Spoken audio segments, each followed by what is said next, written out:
Dans la mémoire collective, Action directe se résume aujourd'hui à un sigle, une étoile à 5 branches et à 4 noms, Joël Aubron, Nathalie Ménigon, Jean-Marc Rouillant et Georges Cipriani. 20 ans après leur arrestation, les membres d'AD sont toujours incarcérés, à l'exception de Joël Aubron, libéré pour cause médicale. L'administration, dans son humanité, l'a autorisée à s'éteindre à l'air libre. Elle est décédée en mars dernier. Je vous propose de revenir sur cette époque mouvementée de notre histoire. 20h55 ce samedi 21 février 1986, dans une ferme isolée du village de Vitry-aux-Loges, près d'Orléans, les policiers du RAID donnent l'assaut. Après des mois de traque, les ennemis de la nation, les 4 chefs de la nébuleuse terroriste qui fait trembler la France, sont mis hors d'état de nuire. C'est l'épilogue d'une mouvance terroriste qui a marqué les années 80. De 1979 à 1987, AD régulièrement fait la une des journaux. Plus de 80 attentats revendiqués. Symbolique d'abord, l'organisation appuie ses positions, passe à la vitesse supérieure et commet une série de crimes de sang. Le terrorisme français est né. C'est l'escalade de la violence, jamais vue sur notre territoire. AD semble ne pas avoir de limite. Aucun groupuscule terroriste n'a encore été si loin sur notre sol. Comment cette organisation a-t-elle vu le jour? Dans quel contexte politique et économique? Radiographie.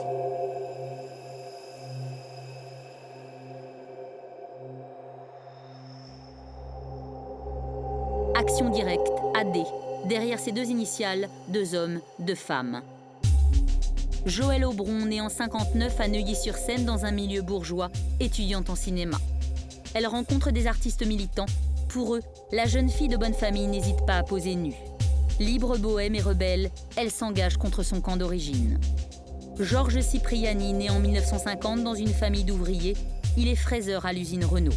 Excellent tireur, spécialiste en logistique, il assure le lien avec les autres groupes terroristes européens. Nathalie Ménigon, née en 1957 à Paris, issue d'un milieu modeste, elle est comptable à la BNP. Au sein du groupe, on la surnomme Doigt de Fée pour son habileté à manier la gâchette. Dernier caïd et pas des moindres, Jean-Marc Rouillant, le fondateur d'Action directe, le cerveau. À 78 ans, Marcel, sa mère, se souvient de son enfance et des événements qui ont pu forger chez son fils une conscience révolutionnaire. Il était très vif, très vite contrarié, mais il était comme les autres. Il aimait jouer, il aimait... Bon, après, il est allé à l'école, ça s'est passé normalement. Il est allé à l'école à côté, là. Ça s'est passé tout à fait normalement. Et puis voilà, ça a commencé à se gâter à l'adolescence.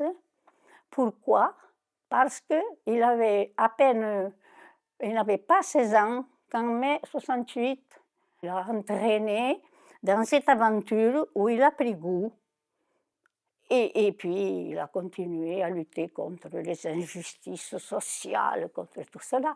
Et surtout, l'influence importante, c'était l'Espagne. L'Espagne, qui depuis la fin de la guerre en 1939 vit sous la dictature franquiste. Le camp des vaincus, anarchistes et républicains, a fui le pays pour se réfugier à Toulouse, de l'autre côté des Pyrénées. Repliés dans la ville rose, les anciens combattants vivent dans le souvenir des luttes passées. Parmi eux, les grands-parents de Jean-Marc Rouillant. Tous racontaient ce qu'ils avaient fait, leur exploit et tout ça.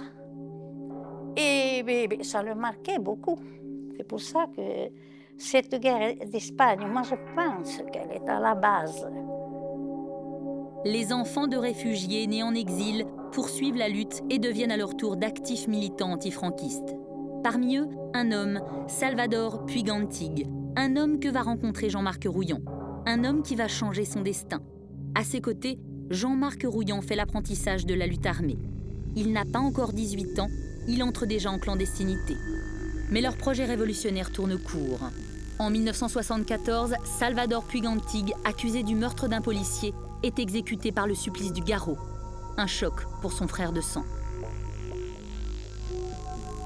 Salvador, c'était un copain, un bon copain, c'était un demi-frère, quoi. Voilà. Et alors là, ça, il a été il n'a pas été le même après. Il n'a pensé qu'à se battre. Voilà. Il y pensait un peu avant, mais comme un peu plus légèrement peut-être. Mais à ce moment-là, c'est devenu grave. C'est maintenant la haine qui attise ses convictions. Pour venger son frère d'armes, Jean-Marc crée les GARI, les groupes d'action révolutionnaires internationalistes. Un mouvement autonome qui répond aux besoins d'engagement d'une génération née avec 68, toujours témoin, jamais acteur. Élevé dans les récits des héros de la résistance de la lutte contre l'ennemi nazi, Jean Alphen, ancien membre d'Action Directe, n'a que 13 ans quand en 68, il monte sur les barricades, prêt à tout pour prendre part à la lutte. Cet engagement précoce lui vaut le surnom de biberon. C'est vrai que dans ma famille, bah oui, il y avait un sacré passé. Et bon, moi, j'ai une partie de ma famille qui est juive de l'Est. Je veux dire que bon, des Alphen qui étaient en France, il y en a eu 16 qui ont été gazés. Je veux dire que bon, moi, ce souvenir-là, ça me poussait effectivement à lutter contre ce monde de merde. Et la fidélité à l'histoire familiale, ça passait par le fait de m'organiser et de refuser ce monde-là. Ça, pour moi, ça c'était une question de dignité. J'aurais eu l'impression d'être un vrai salaud par rapport au mien, mais pas par rapport au mien, par rapport à l'humanité, si je m'étais réfugié sur un projet individuel et si j'avais commencé, je ne sais pas quoi. Moi, j'aurais eu honte. Oui. Alphen a trouvé son maître à penser. Le charismatique Jean-Marc Rouillant fait des émules. Comme me disait mon mari, mais qu'est-ce que... Écoute, si tu continues comme ça, moi, je te fous dehors. Bon, il dit, je m'en vais. Et on ne le revoyait pas d'une semaine. Qu'est-ce que vous auriez fait? Mais les gens me disent, moi, je l'aurais maté, moi. Ah bon? Et comment vous auriez fait? Vous le voyez, vous, mater quelqu'un comme ça?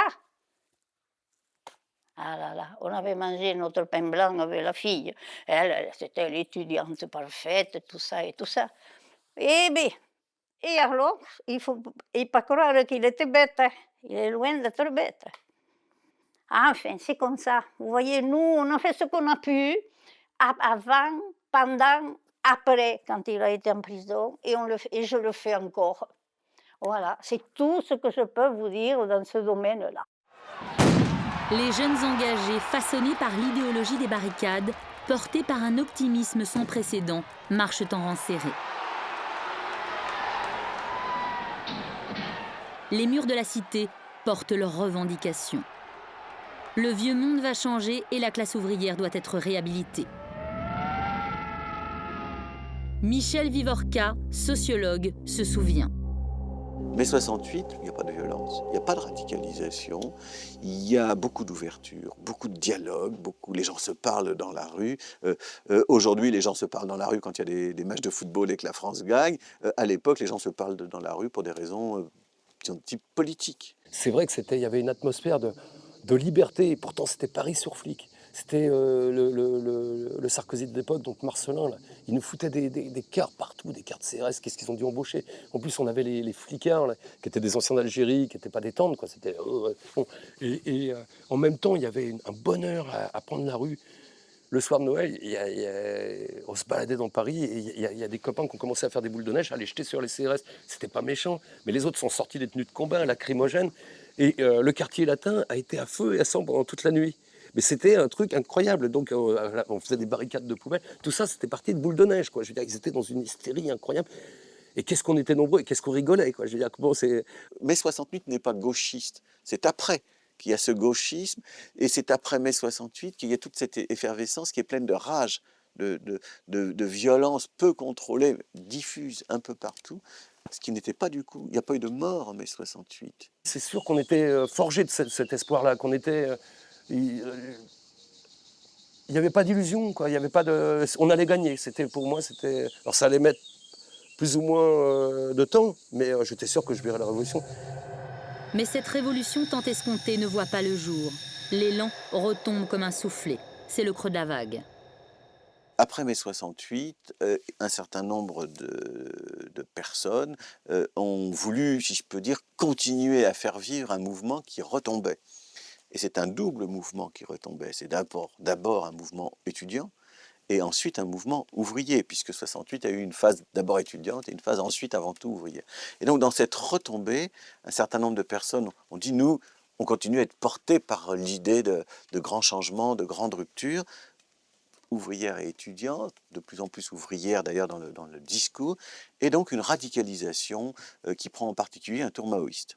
Et donc c'est l'époque, début des années 70, de la cause du peuple, de la gauche prolétarienne. C'est l'époque où Jean-Paul Sartre débat avec les maoïstes en leur disant « allez-y, soyez radicaux, on a raison de se révolter ». Et donc dans ce climat, vous avez une partie de ce que le mouvement de mai a porté qui se radicalise et qui se rapproche de la lutte armée.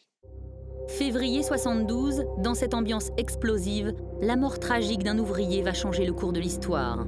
À l'époque, les conflits se multiplient aux usines Renault. Pierre Auvernais, militant de 23 ans, distribue des tracts. Quand il est la cible d'un vigile, il s'effondre. Hervé Brusini, lycéen à l'époque, journaliste aujourd'hui, se souvient de cet assassinat qui aurait pu faire basculer le pays dans la guerre civile.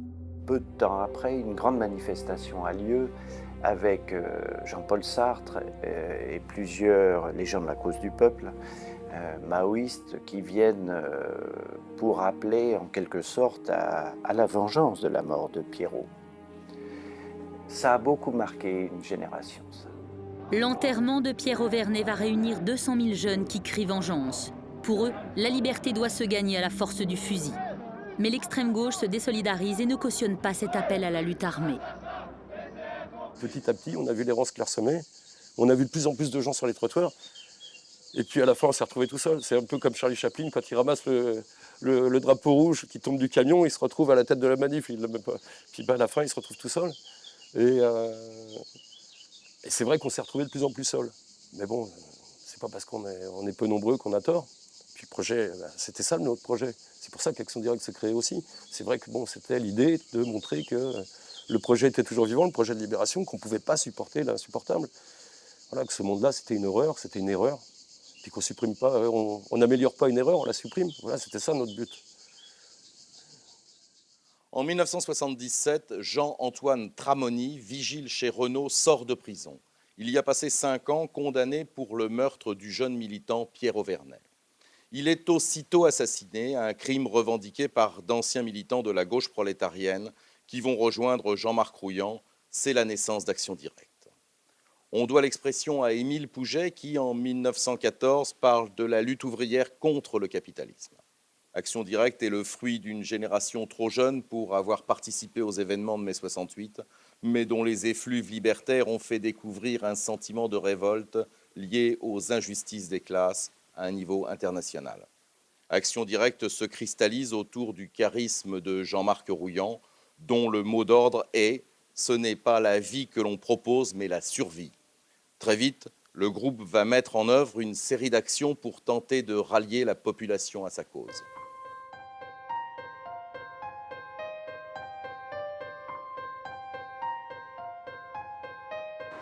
« 1er mai 79, Fête nationale du travail. Une date symbolique choisie par Action Directe pour entrer dans l'histoire, en revendiquant la fusillade de la façade du CNPF. C'est le premier d'une longue série d'attentats contre des cibles matérielles soigneusement choisies. Ce qu'il fallait faire passer, c'était l'idée. Donc, quelquevefois, on serait bien passé de l'action. En fait, ça paraît bien. Bon, mais c'était essayer d'expliquer pourquoi ce qui était en train de se jouer là. Quand le ministère de la Coopération dénonçait quand même la politique africaine française. Quoi, c'est vrai qu'à chaque fois, on a essayé d'expliquer pourquoi telle action, en la situant dans une logique. Je pense qu'il y a beaucoup d'actions qui n'ont pas été... D'abord, les communiqués ont été tronqués, on a eu du mal. On n'avait pas, ça a été notre grand problème. C'est vrai qu'on n'avait pas les moyens de populariser nos actions, ça c'est sûr. Ces actions ne rencontrent pas le succès populaire escompté, bien au contraire, la méfiance s'installe. Au début des années 70, il y a encore un lien entre des organisations politiques qui pourraient être tentées par la violence et la colère sociale, le refus d'accepter une situation qui est jugée insupportable. Mais 10 ans plus tard, les choses se sont séparées. Il y a d'un côté des gens qui ne sont plus que, c'est eux-mêmes qui décident de la légitimité de leur action. Ils ne se réfèrent à personne d'autre qu'à eux-mêmes. Légitime également pour Action Directe le braquage des banques. En vidant les tiroirs caisses, Action Directe se constitue un vrai trésor de guerre. Pour la mouvance, il ne s'agit que de réappropriation prolétarienne. Je me souviens d'une banque où c'est très exigu les caisses. On les fait bosser dans des conditions, il fait chaud là-dedans. Ensuite, c'est très exigu. Et j'étais en train de remplir mon sac avec la caisse et j'ai voulu pousser le siège, c'était le siège à roulettes, là, avec le pied. Et j'ai eu peur d'avoir donné un coup à la dame de la caissière. Et je lui ai dit, mais excusez-moi, je suis désolé. Elle me dit, non, vous ne m'avez pas touché. C'était donc tout ça, avec la cagoule, le pistolet, en train de ramasser. Et voyant qu'il y avait une intimité qui s'était créée, je lui ai dit, mais vous vous rendez compte de ce qu'on est obligé de faire pour gagner sa vie? Alors que ce n'était pas pour gagner du tout ma vie, mais bon, je n'allais pas lui dire, j'étais politique. Je n'allais pas non plus donner mon nom et mon adresse. Et elle me dit, je sais, parce que mon fils est au chômage. Le groupe est dans le collimateur de la police. Les services des renseignements généraux sont à pied d'œuvre pour connaître leurs moindres faits et gestes. Jean-Pierre Pochon, jeune commissaire, dirige pendant 3 ans la cellule qui traque les terroristes. Nous étions toujours dans une espèce de logique qui était, peut-être ça va vous choquer, mais c'est ça qui était important, c'était une sorte de jeu. Jeu dangereux, jeu totalement difficile, mais une sorte de jeu, puisque, en fin de compte, à partir du moment où nous avons pris en compte, en termes policiers, en termes de renseignement, ce que nous avons voulu, c'est ne pas les lâcher. Et pour ne pas les lâcher, le meilleur moyen est de les infiltrer. Ce sera le rôle de Gabriel Chahine.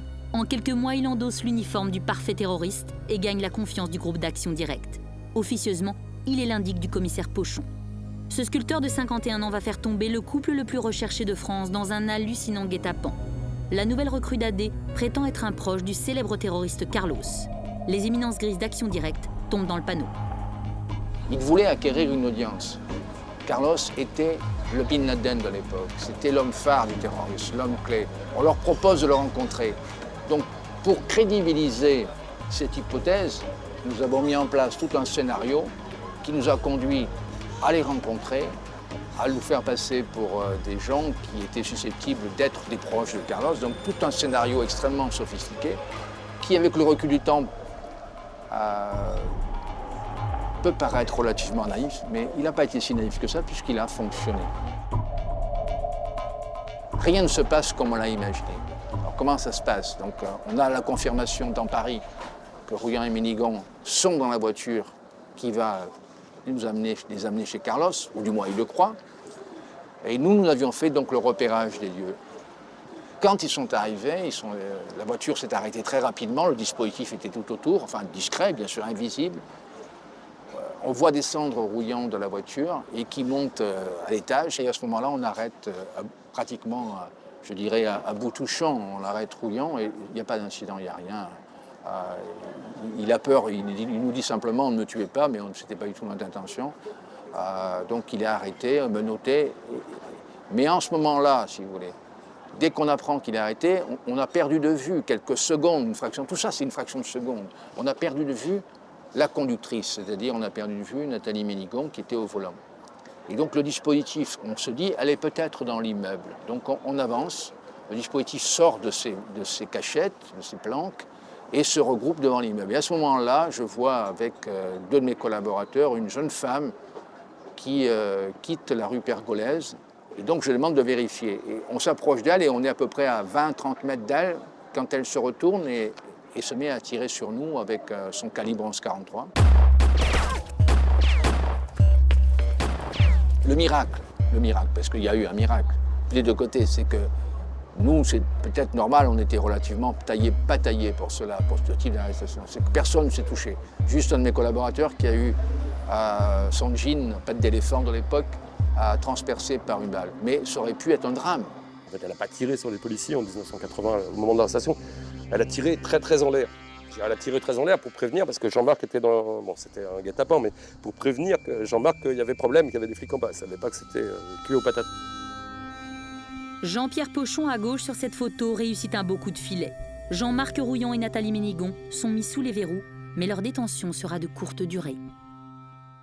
Le 14 septembre 1980 marque la fin du premier chapitre d'Action Directe. Les 2 terroristes les plus connus de France sont en prison. AD aurait pu s'arrêter là, restée gravée dans nos mémoires comme une organisation terroriste désireuse de faire entendre ses convictions en commettant des attentats symboliques, mettant un point d'honneur à ne pas faire couler de sang.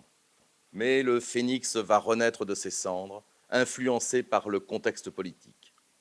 Le 10 mai 1981, en prenant le pouvoir, la gauche va créer une scission au sein du groupe terroriste et changer la donne.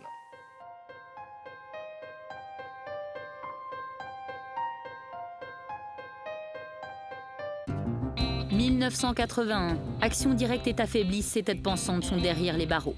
La campagne électorale bat son plein. Pour la première fois depuis 20 ans, la gauche a des chances de gagner ces élections. Contre tout risque de récupération politique, les militants d'AD observent une prudente réserve. Mai 1981, l'élection de François Mitterrand va changer la donne. Le président veut signer la paix des braves. Il décide d'amnistier les prisonniers d'Action directe. Rouillant et Ménigon retrouvent la liberté. La méfiance avait changé de camp, c'est-à-dire que ce n'étaient plus les terroristes qui étaient accusés des pires maux, puisqu'ils n'avaient plus aucune raison d'agir. La gauche était au pouvoir, le monde allait changer, donc c'était terminé. La droite, c'est normal qu'elle combatte Action directe, je veux dire, ça ne pose pas de problème. Pour la gauche, c'est aussi ses enfants qui ont mal tourné, si vous voulez. Hein, ce sont les petits-fils d'un certain communiste, d'un certain anarchiste, dont la gauche a gardé quand même un petit quelque chose. Et donc, je pense qu'elle n'a pas vraiment le choix. Je pense qu'ils ont eu raison de dire d'un côté amnistie, c'est-à-dire quand même une certaine générosité, et d'un autre côté, à partir de maintenant, tout ce qui n'est pas dans l'amnistie est criminel. Autrement dit, ce que la gauche a su dire à cette époque-là, c'est on n'est plus dans la politique, car ces gens-là ne représentent qu'eux-mêmes. Et dans ce contexte d'apaisement politique, la plupart des militants déposent les armes. Jean-Marc Rouillon n'est plus dans la clandestinité, il poursuit la lutte en toute légalité, parle sur les ondes et édite des brochures en vente un peu partout. Alain Marceau est à l'époque magistrat, spécialiste des dossiers terroristes. Il suit l'évolution d'Action directe de près. Tout le monde se retrouve finalement sans emploi politique, sans emploi revendicatif. Et il faut qu'ils se trouvent un emploi. Et subitement, on assiste à une nouvelle mobilisation. Et cette mobilisation a été une mobilisation d'Action directe dans les squats, au profit d'un certain nombre d'organisations revendicatives étrangères, des Turcs, du PKK, etc., etc. Et subitement, on va retrouver dans les années 82-83 Action directe qui revient non pas sur le terrain politique, sur le terrain violent, mais sur le terrain revendicatif. On sort 2 brochures qui sont vendues partout. Il y en a une pour un projet communiste et l'autre c'est contre l'impérialisme américain, qui sont vendues partout. On avait fait un gros tirage. Ensuite, on est présent dans les squats parisiens, avec les camarades turcs, donc les squats à Barbès. Et puis, tout de suite, on se rend compte qu'il y a les flics nous harcèlent. La police reste sur les dents et surveille de près les agissements du groupe. Pour Action directe, c'est une provocation. La lutte armée reprend. Les membres les plus virulents comprennent que la signature AD doit s'apposer sur d'autres cibles. Pour faire parler d'eux, la violence doit monter d'un cran.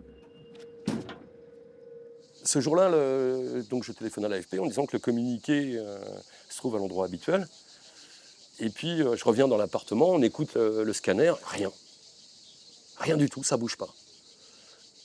Alors, au bout de 2 heures, on devait évacuer l'appartement. Je rappelle l'AFP en disant mais le communiqué se trouve. Et le gars de l'AFP m'a insulté quasiment en me disant j'ai envoyé une moto. Il n'y avait personne dans la voiture, parce que j'avais revendiqué le mitraillage de la voiture d'un agent du Mossad. Il avait entendu le mitraillage d'un agent du Mossad. Et je me suis fait reprocher ce jour-là le fait d'avoir pas tué un agent du Mossad. Et en fin de compte, là aussi, c'était une grande leçon sur, effectivement, il fallait que l'action soit radicale pour que le communiqué passe. Ce jour-là, quelques trous dans un capot, le communiqué n'est pas passé.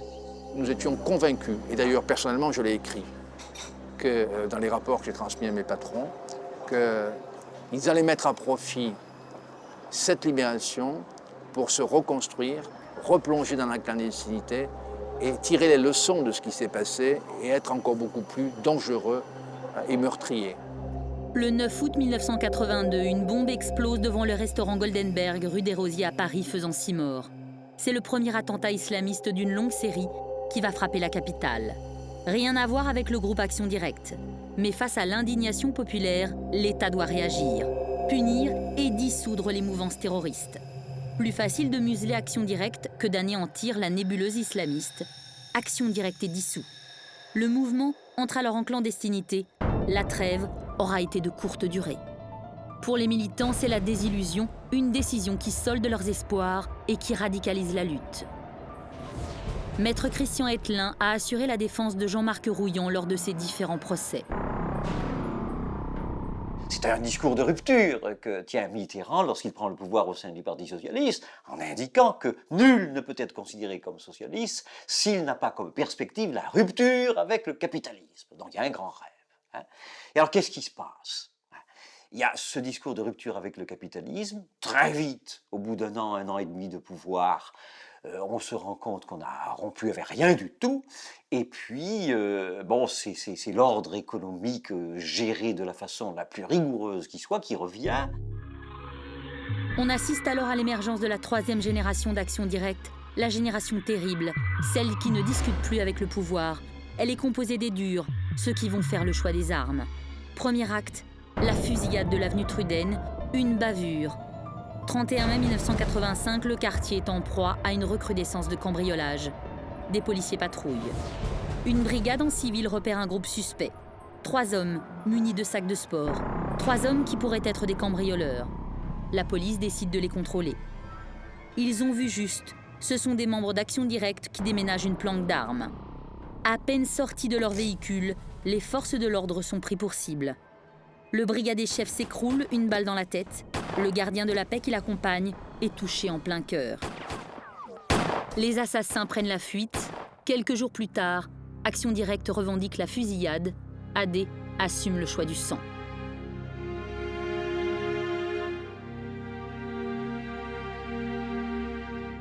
« 1985, l'année du grand tournant. Le 25 janvier, le mouvement franchit une étape irréversible. En assassinant le général Audran, membre éminent du ministère de la Défense, responsable des ventes d'armes à l'étranger, Action Directe veut mettre à mal la diplomatie française. Il est 20h quand René Audran, 55 ans, regagne son domicile. Mais avant même de sortir de son véhicule, les fossoyeurs d'Action Directe l'abattent de 6 balles.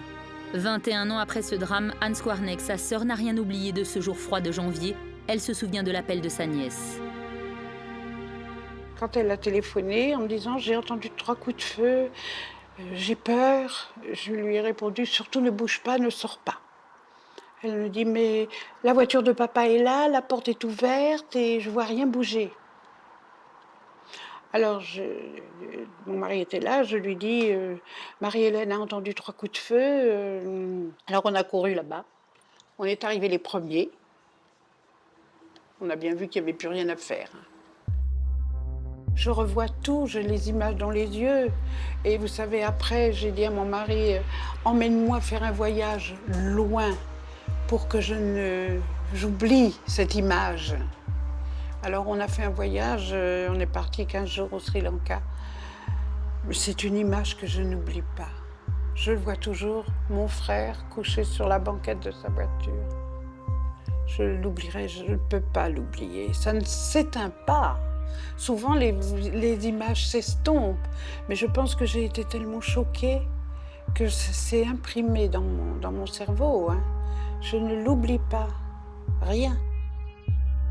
En assassinant le général Audran, Action Directe pense défier l'État et dénoncer sa politique militaire en pleine guerre Iran-Irak. Le groupe terroriste ne compte pas s'arrêter là. Il égrène son alphabet macabre, une liste de 300 personnalités à abattre, des politiques, des industriels, mais aussi des artistes engagés.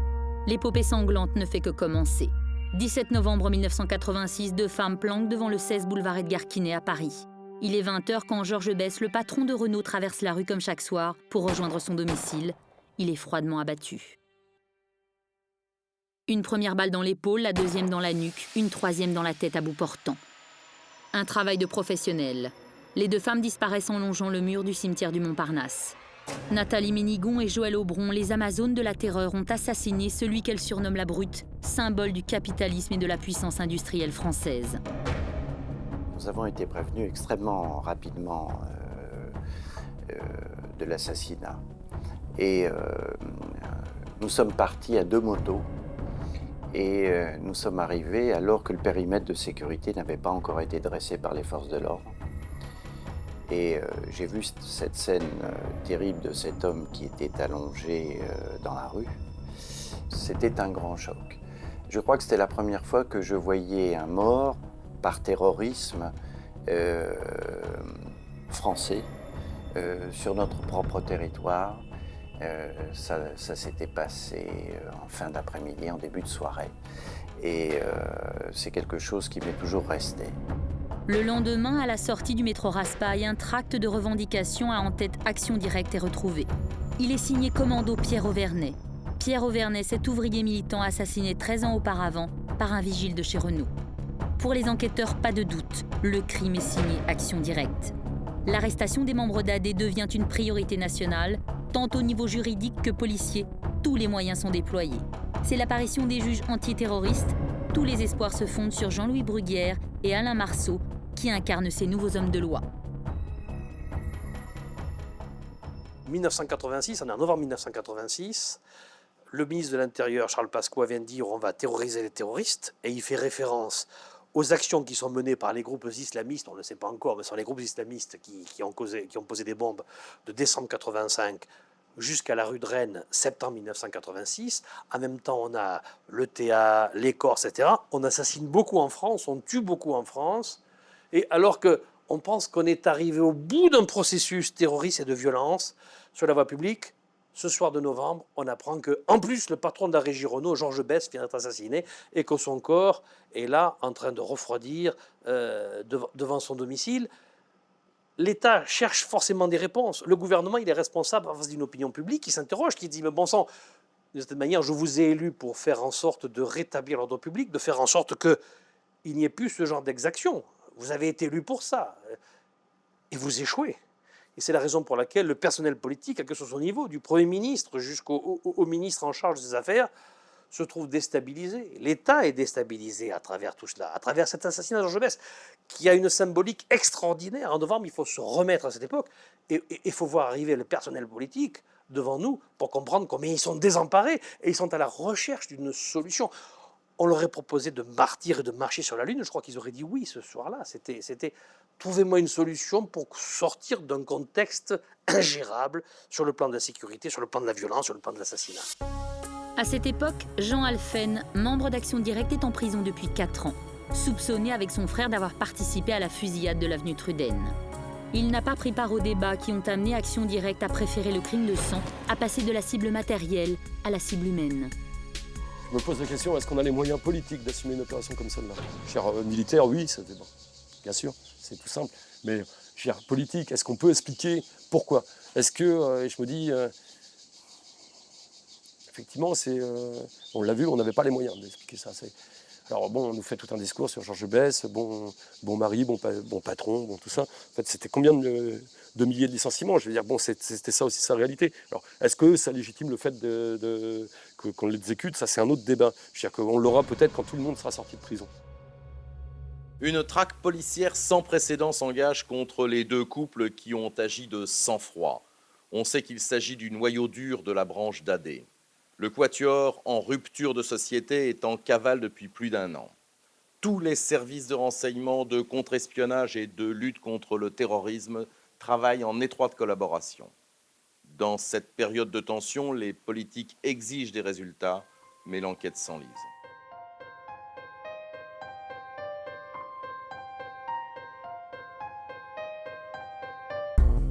Début 87, l'enquête s'enlise et oscille entre fausses pistes et vrais ratages.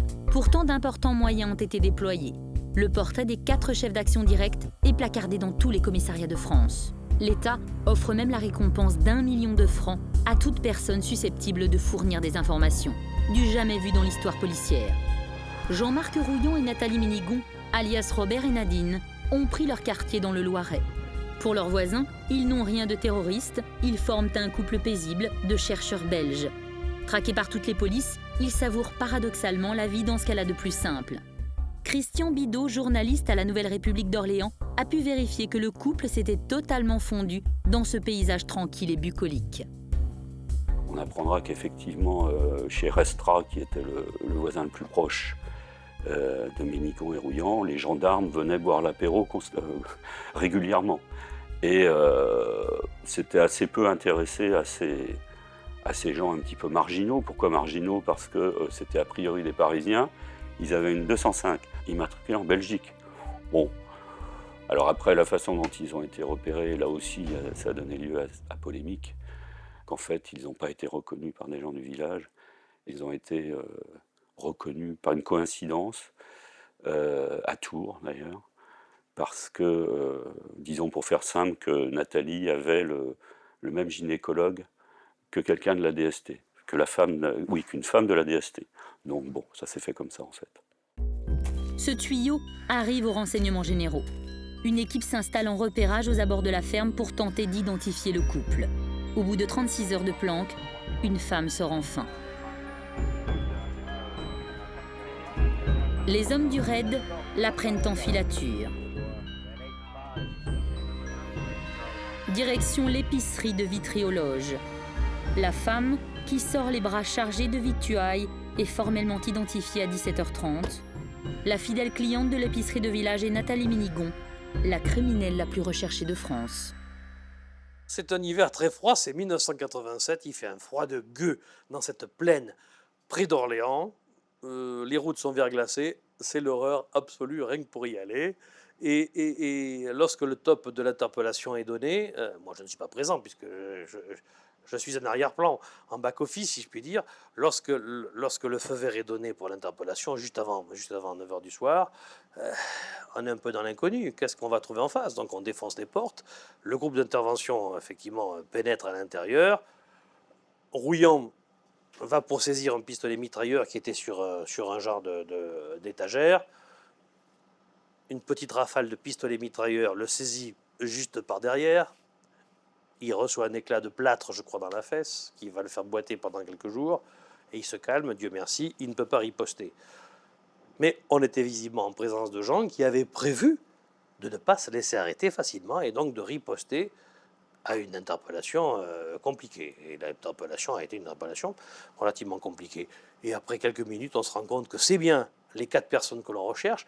Et c'est avec là on va se rendre compte que le physique ne correspond pas aux photos que l'on avait, qui pour certaines dataient de plus de 10 ans. Cipriani et Joël Aubron, en fait, venaient rendre visite à Ménigon et Rouillan, qui eux habitaient à demeure à la ferme, alors que Cipriani et Aubron étaient en résidence secondaire dans la région de Loches, en Indre-et-Loire.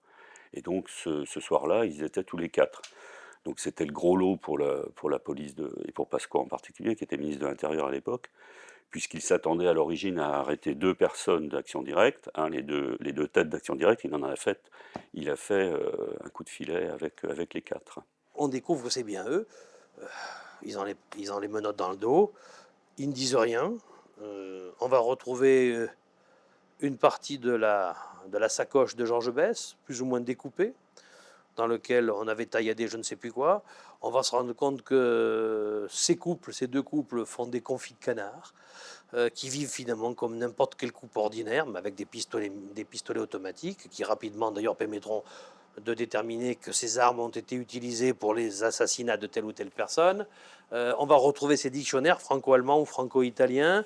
Alors on découvre la fameuse prison du peuple, et qui s'apprêtait à arrêter, à interpeller, à séquestrer l'actuel patron de ce commissariat à l'énergie atomique.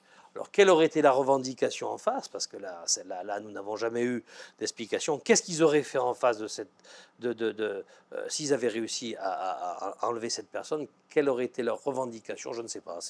Tout était possible avec eux. Peut-être à la fin, j'imagine, la fin du cycle nucléaire français. En prenant le pouvoir, François Mitterrand dissout la Cour de sûreté de l'État, qui jusqu'alors jugeait les terroristes et les espions. C'est à cette époque que les magistrats vont prendre encore plus d'importance. La montée de l'islamisme et le dossier d'Action Directe sont dans la ligne de mire.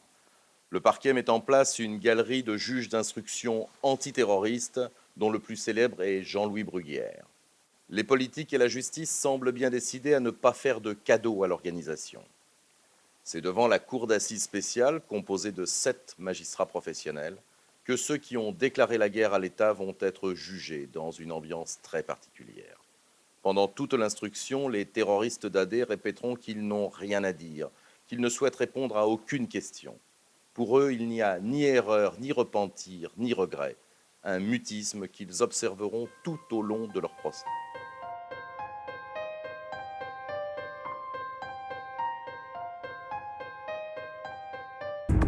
Plus question de laxisme. Compte tenu de la dangerosité des 4 membres historiques d'Action Directe, leurs conditions de détention sont drastiques. Les ennemis de l'État sont placés en quartier d'isolement jusqu'à leur procès, qui s'ouvre 2 ans après leur arrestation. Mais rien ne va faire plier leur engagement, et même derrière les barreaux, en choisissant la grève de la faim, ils poursuivent la lutte. Pour eux, ce qui était important, c'est que tout le monde soit condamné de la même façon. Bon. Et il ne s'agissait pas de participer, selon leur conception, à un débat où les jeux étaient faits d'avance, la décision était rendue d'avance, c'était la justice bourgeoise qui était rendue contre des révolutionnaires qu'on n'entendrait pas et qu'on ne voulait pas entendre. Par conséquent, pas de dialogue, pas de discussion, pas de débat contradictoire des avocats menés contre l'accusation, rien du tout. Nous étions là pour assister au déroulement du procès et non point pour agir et débattre, parce qu'il ne fallait surtout pas montrer que nous voulions, que Action Directe en tout cas voulait collaborer avec une justice qui était la justice bourgeoise. Une justice qui ne reconnaît pas leur combat et qui les traite comme de vulgaires criminels de droit commun, alors que les chefs de l'organisation réclament le statut de prisonniers politiques qui ont eu recours aux armes pour défendre leurs idées. Ça, aller jusqu'à descendre les sangs comme ça. Il me dit non, c'était des symboles pour moi. Je n'avais rien contre ces hommes. Ce sont des symboles. Vous n'avez rien compris, vous n'avez pas tué un symbole. Un symbole de quoi? Quel symbole? Qu'est-ce que c'était comme symbole? Représentait quoi? Ils vous ont dit quoi? Un symbole de quoi? Ils n'ont pas tué un symbole, ils ont tué un être humain. Il a été remplacé immédiatement, mon frère, par un de ses assistants. Cette idéologie, elle était en place. Le terrorisme comme mode d'action qui ne pouvait en aucune façon être politique, mais qui n'était que pure action de droit commun, cette idéologie était en place. Et ils ont été jugés comme tels. Il était rigoureusement impossible de faire passer l'idée que, au travers de l'action qui avait été menée, et que, bon, on peut condamner, les motivations correspondaient quand même à quelque chose de respectable et d'acceptable. Enfermés dans leur propre logique, déconnectés des réalités, les accusés ne livreront rien. Impensable de jouer le jeu de la justice. Les questions sur leur parcours sanglant resteront sans réponse. Joël Aubron lira un manifeste incompréhensible de 30 pages. Pour les journalistes présents, c'est la consternation. Je me souviens de la littérature, de la logorrhée d'Action Directe. Au moment des différents procès auxquels j'ai pu assister, nous ne comprenions rien à ce qui se disait. Les textes étaient très longs, lus d'ailleurs sans aucune réelle passion, parce que c'était une sorte d'autre langage, et toujours pour parler de cette schizophrénie de la rébellion armée, on voyait qu'elle avait généré en quelque sorte sa propre langue. Il parlait l'action directe couramment. Et nous ne comprenions pas ce qu'était l'action directe couramment parlée. Et je me souviens encore de Nathalie Ménigon se dressant et disant « De toute façon, je ne regrette rien et je recommencerai quand je sortirai. » Eh bien, je me disais en moi-même, j'espère qu'elle ne ressortira jamais. C'est pas la peine qu'elle aille en tuer d'autres. Qu'est-ce qu'elle a dans la tête, cette femme? Elle a un vide. Elle est pas normale. Moi, je disais, elle est folle. Ah, je la vois encore. Ben, ça aussi, c'est une image. Je la vois. Je me souviens de Jean-Marc, Nathalie, Joël et Georges qui sont arrivés en civière, qui étaient à 50 jours de grève de la faim et plus. Et il y avait la parade là, de jugement, alors qu'ils étaient complètement dans le coltère. Je veux dire, 50 jours de grève de la faim, on n'a plus la force de suivre un procès. Et je veux dire que c'était toute cette mascarade qui était des sortes de procès, mais de cérémonies d'exorcisme, où c'était C'était pas les gens qu'on jugeait, qu'on voulait. C'était simplement l'image qu'on voulait donner en disant regardez, si vous vous révoltez contre notre logique, regardez comment vous terminerez. Et aujourd'hui, c'est pour ça qu'on garde les copains en prison. Au terme du procès, les militants d'Action Directe écopent de la sentence la plus lourde. La prison à perpétuité assortie d'une peine de sûreté de 18 ans. Elle a pris fin en 2005, mais les anciens terroristes sont toujours derrière les barreaux, malgré leurs demandes répétées de remise en liberté. 20 ans après les faits, que retient-on aujourd'hui de leur combat? On retiendra un Carteron totalement isolé, barré, comme on dit aujourd'hui, extraordinairement violent et déterminé, et en même temps pathétique. Ils sont vraiment les tout derniers éléments portés par des logiques oniriques, mythiques, idéologiques, portés par des idées qui n'ont aucune emprise sur le réel, hein, et qui n'ont aucun lien avec la réalité. Donc, ils sont les derniers éléments de tout un ensemble de processus de type historique. Quand on fait le bilan, alors quand on me pose la question, qu'est-ce que vous regrettez? Rien, sauf d'avoir gagné. Quand on me dit, bon, l'erreur, c'est de ne pas être né assez tôt. Je veux dire que bon, vous êtes en train de me faire signer pour que je replonge là. Si les ennemis voient ça, si Bruguière voit ça, il doit être là en train de mordre sa pipe en se disant, t'as 10 ans de prison, ça ne l'a pas calmé. Voilà. Je me suis dit que n'importe quel imbécile aujourd'hui, pour peu qu'il soit déterminé, peut faire basculer le courant de l'histoire. Et en l'espèce, Action Directe, c'est ça. Action Directe était soutenue par une frange de l'ultra-gauche qui trouvait très bien que l'on assassine M. Bess, M. Audran, etc. C'est ce que Lénine appelle les imbéciles utiles. On a vu qu'il y avait beaucoup d'imbéciles utiles dans ce pays. Je pense qu'il y en a encore beaucoup aujourd'hui qui soutiennent d'autres causes de cette nature. Et ça m'a permis surtout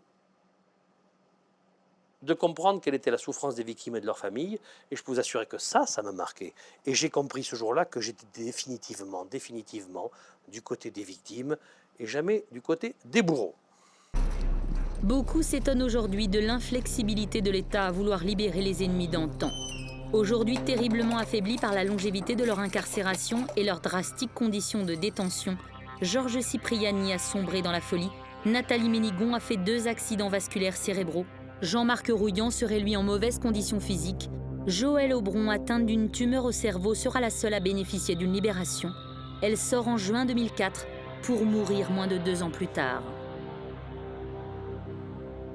Par contre, effectivement, on fait passer l'idée que tant qu'ils n'abjureront pas, ils ne peuvent pas être placés en liberté conditionnelle parce que la condition de la libération conditionnelle, c'est pour eux de demander pardon, de condamner ce qu'ils ont été.